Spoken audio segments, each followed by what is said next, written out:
Tonight, extra insight into tracking the coronavirus in the borderland. When an El Pasoan dies from COVID-19 and the city says the victim had no underlying health conditions, it doesn't necessarily mean the victim wasn't at a higher risk of dying from the coronavirus. During the weekly pandemic update to City Council on Monday, Health Authority Dr. Hector Ocaranza said one victim from last week, a woman in her 30s who had no underlying health conditions, was morbidly obese. Ocaranza called that a risk factor. Morbidly obese is defined as a person who is 100 pounds more than their ideal weight. According to the city, as of June 13th, 9 people who didn't have medically documented underlying health conditions died of COVID.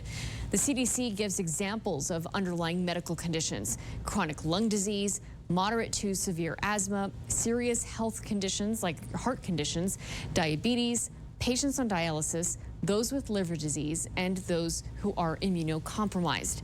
Risk factors include age, race, ethnicity, and gender, and whether the victim smokes, is obese, is pregnant, uses certain medications, or lives in poverty. The city already discloses on its website the age, race, identity, or rather ethnicity and gender of the fatalities, as well as the zip code, which can be a good indicator of socioeconomic status.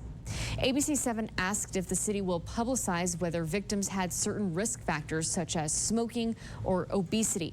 The city told me that is dependent on the available medical records, adding, quote, "There may be some special circumstances in which, after we review the available medical records, we might request records from the primary care providers to have a better understanding of other circumstances that might have influence in the death of a particular patient."